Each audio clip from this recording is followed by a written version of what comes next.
नमस्कार, सहारा प्रणाम। मैं हूं अवार्ड विनर एंकर चकित सेन और खबरों के नए अवतार समाचार में आपका स्वागत है। लेकिन सबसे पहले चलते हैं सुर्खियों की तरफ। चलिए चलिए। रोज रोज नई शक्ल दिए जाने से जन लोकपाल हुआ निराश। 40 साल की उम्र पार करने पर भी नहीं हुआ पास। कहा जन लोकपाल बना जी का जंजाल। अजीत सिंह ने पकड़ा कांग्रेस का हाथ। अजीत सिंह की सियासत ने भरी उड़ान। उड्डयन मंत्रालय की मिली कमान। वीना मलिक के लापता होने की खबरों ने मचाया हड़कंप। 2 दिनों के बाद एक होटल में सोती पाई गई वीना। पुलिस ने कहा खुद सोकर हमें क्यों जगाया। बिग बॉस के घर में महफूज नहीं महिलाएं। पूजा मिश्रा ने लगाया आरोप। कोई रात में उन्हें देता था लव बाइट। शक के दायरे में बिग बॉस। और बच्चों की तोहफों की नहीं बुझेगी प्यास। महंगाई से पस्त हुए सेंटा क्लॉज। बैंकों ने किया कर्ज देने से इनकार। और अब संजीदा खबरें विस्तार से। जन लोकपाल बिल पास होगा या नहीं, ये तो अभी कहना मुश्किल है। लेकिन इसको लेके अन्ना और सरकार में जो मची खींचातानी है, इससे जन लोकपाल बिल फटे हाल हो चुका है। और इस वक्त सीधे एक्सक्लूसिवली समाचार के स्टूडियो में मौजूद है खुद जन लोकपाल। आइए इससे पूछते हैं कि किस तरह से फटे हाल ये हो चुका है। अरे जन लोकपाल जी, कैसे हैं आप? असमंजस में हैं। लेकिन ये आपकी हालत किसने की है? कुछ मीडिया ने, कुछ नेताओं ने और कुछ आंदोलन ने। क्या चाहते हैं आप? हम पास होना चाहते हैं। 40 साल के हो गए हैं, अभी तक हम पहली स्टेज ही पास नहीं कर पाए हैं। कैसे आगे बढ़ेंगे समझ में नहीं आता है कुछ। लेकिन इससे आपको क्या शिकायत है? टीम अन्ना अपने तरीके से हमको बनाती है। नेता उसे अपने तरीके से तोड़ते मरोड़ते हैं, फाड़ते नोचते हैं। जो चीज निकालनी होती है वो नहीं निकालते, जो नहीं निकालनी होती वो निकाल के अपनी कोई चीज उसमें घुसेड़ देते हैं। और मीडिया जो समझाती है उसमें बहुत सी गफलत हो जाती है। हमारी हालत ठीक नहीं है, इसीलिए हम पास नहीं हो पा रहे हैं। इन 40 सालों में आपने क्या सीखा? इन 40 सालों में हमने एक बात सीखी है कि इस देश में कुछ भी कराने के लिए रिश्वत देनी पड़ती है। अब हम खुद सोच रहे हैं कि कुछ नेताओं से बात करके, सेटिंग करके और रिश्वत दे के हम पास हो जाएं। यही एक रास्ता हमको दिखता है अपने पास होने का। और पप्पू भी पास हो गया है, हम नहीं पास हो पा रहे हैं। पता नहीं क्या चल रहा है और क्या होगा मेरा, कुछ समझ में नहीं आ रहा है। ये थी बेबसी जन लोकपाल की, जिसे सोचना पड़ रहा है पास होने के लिए रिश्वत देने के बारे में। चलिए अब सीधे चलते हैं चालू यादव के पास और पूछते हैं उनका क्या कहना है इस जन लोकपाल के बारे में। चालू जी नमस्कार, कैसे हैं आप? एकदम मजे में है। और तुम कैसा है चकितवा, सब ठीक चल रहा कि नहीं? चालू जी, जन लोकपाल से आपको क्या शिकायत है? ये जन लोकपाल क्या करेगा? ये बंद कर जन लोकपाल का इतना शोर मच रहा है, करेगा क्या? अरे जन लोकपाल इंडिया चलाएगा? लोकपाल कहाँ चलाएगा? इंडिया जनपाल लेने चलाएगा? चंद्रपाल, ये कौन सा बिल है? वो भी है जो भीड़ के आगे बैठ के हमारा गाड़ी चलाता। क्या मतलब हमारा ड्राइवर? अरे लेकिन एक ड्राइवर कैसे इंडिया चलाएगा? कार नहीं चलाएगा वो, और सुमो चलाता है, और लैंड क्रूजर चलाता है, वो टाटा सुमो चलाता है, कार चलाएगा। क्या बताइए, क्या इंडिया में अच्छे है? चालू जी, लेकिन इंडिया चलाने में और कार चलाने में बहुत फर्क होता है। बात कर रहा है चकितवा, तो बात दिया।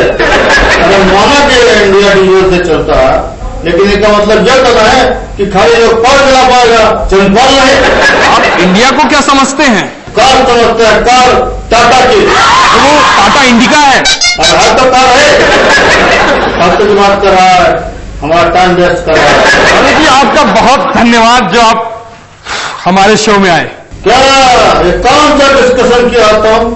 कुछ पूछे नहीं हमसे। क्या टीवी वालों का नजर एकदम फालतू हो गया। मटिया हमका सत्तू में तुला कर देख हमरे पैसिया का उदास बैठा अरे देंगे क्या वाला तुम लोग को। चालू जी जाइए, आप सतुआ उतुआ खाइए। अब बढ़ते हैं हम अपनी खबर की तरफ, अगली खबर की तरफ, और बात करते हैं यूपी की। यूपी में चुनाव आते ही सरगर्मियां बढ़ चुकी हैं और सुजीत कुमार ने अपनी पार्टी भी बदल ली है।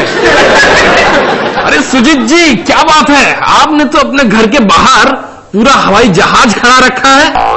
क्या दिल्ली अब सीधे यहीं से उड़ान भर के जाने का इरादा है? बाबरे पहुंच सुन ले, ये जहाज मैंने गांव वालों के लिए खड़ा किया सर। इसका टॉयलेट बड़ा सुंदर बड़ा चोखा होगा इससे, समझा? तुमने तो चलता फिरता टॉयलेट देखा होगा, सुना होगा, तो ये उड़ता हुआ टॉयलेट में लाया गांव वालों के लिए।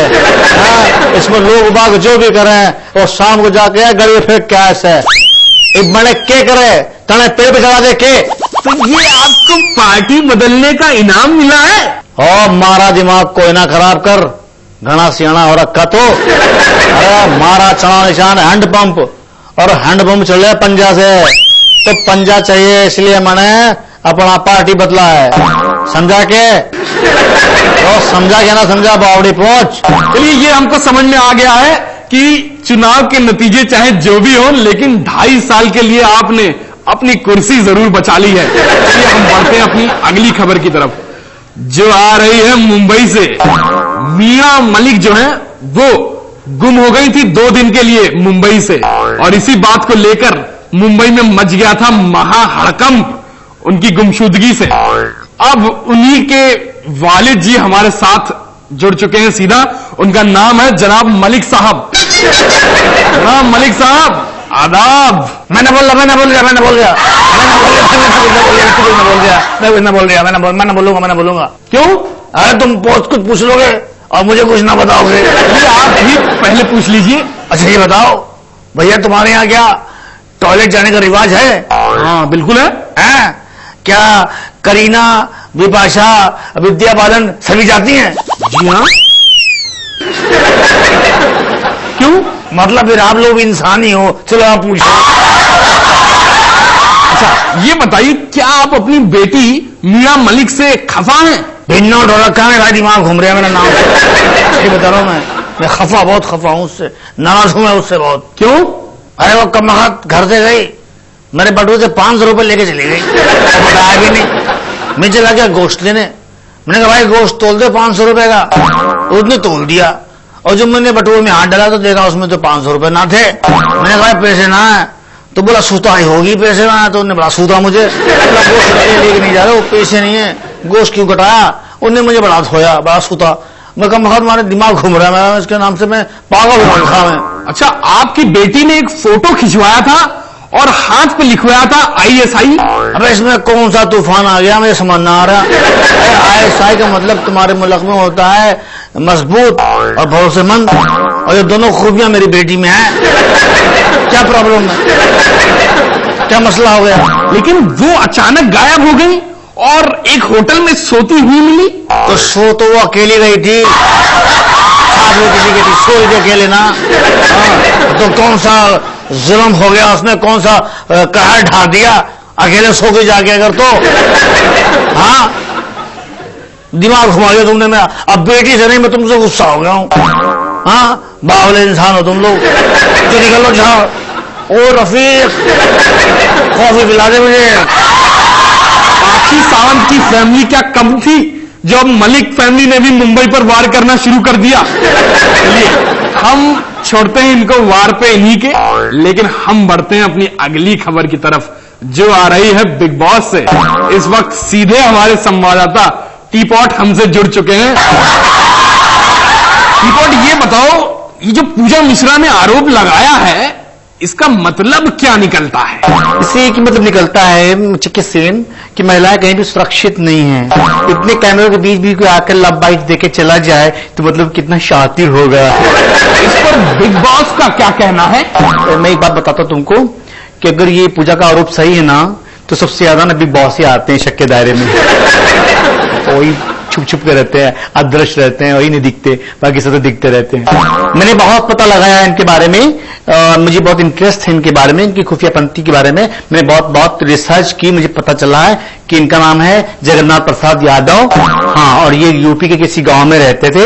इनके पापा का नाम है चार्ली, और इनके पापा की ने फिल्म बनाई थी चार्लीज एंजल्स, और उसमें भी वो लड़कियों को नचाते थे, अपने इशारों पर खुफिया पंथी करते थे, वहां भी सामने नहीं आते थे। तो यहां भी यही कर रहे हैं, इनके ब्लड में है खुफिया पंथी, मैंने सब पता किया है।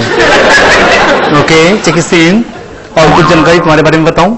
बिग बॉस चाहते हैं कि टीकॉय कन्फेशन रूम में आए। ओह माय गॉड, मैं अकेले में बिल्कुल नहीं जाऊंगा बिग बॉस के पास, मुझे बिल्कुल भी भरोसा नहीं है। Spare me Bigg Boss, spare me. अब चलते हैं खेल जगत की तरफ। खेल जगत की सबसे बड़ी खबर आ रही है, श्रीलंका की जो टीम थी उसके खिलाड़ियों की सैलरी काफी वक्त से लटकी हुई थी, जो अब उन्हें मिलने जा रही है। इसी बारे में और जानकारी लेंगे हमारे संवाददाता नवजात पिद्दू से। ओ चकिशोर मेरे दोस्त, चक दे फटे नक दे गिल्ली, और सुबह के अंदर तो शाम को दिल्ली। और सुना मेरे प्रा, तूने कोई कॉमिक एंकर का अवार्ड जीता है? और तो कॉमेडी सीख भी ले मेरे दोस्त। ओ मेरे दोस्त, मेरे प्रा, मेरे शेर, तेरी एक शेर कहा सुन कि घोड़ों को नहीं मिलती घास और गधे खा रहे हैं च्यवनप्राश और ठोको ताली। ओ चकिशन, तुझे ये शेर पसंद नहीं आया तो सुन अगला शेर। अल्लाह मेहरबान ते गधा पहलवान और ठोको ताली। पिद्दू ये सब छोड़ो, लेकिन ये बताओ श्रीलंकन टीम के खिलाड़ियों को अब सैलरी मिल गई है, इस पर क्या कहोगे? ओ मेरे दोस्त, कल की जेबें गई हैं भर, होगी पार्टी और दारू मिलेगी मटका भर और ठोको ताली।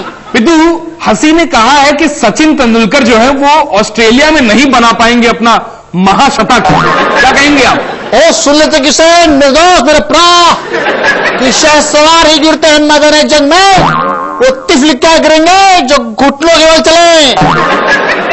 ओ चक दे फटे नर दे गिल्ली, और सुन मेरे प्रा, सुन मेरे प्यो, सुन लेते किसान, नवजात पिद्दू महान करता है ऐलान, कंगारू के खिलाफ ही बनेगा सचिन का महाशतक और हंसी जाएगा अपने घर का रास्ता भटक और ठोको ताली। और सुन ले चिकित्सा ने एक और खबर सुन क्रिकेट की, और सोना छोड़ अवार्ड मत देख, सुन ले बात। वसीम जाफर ने बनाया रणजी ट्रॉफी में नया इतिहास, और वो छक्कों के लगा दिया बरसात, और तू जी छोटा मत कर, तुझ पर भी होगी अवार्ड की बौछार और ठोको ताली। ओ मेरे प्रा, ओ मेरे प्यो, ओ चिकित्सन, और ये तो खो गया अपने अवार्ड के खुमार में, और मैं बन गया हूं आपका दोस्त होस्ट। मैं ले रहा हूं ब्रेक के बाद आपकी मुलाकात होगी सेंटा क्लॉज से, कहीं मत जाना, ठोकते रहना ताली और ठोको ताली।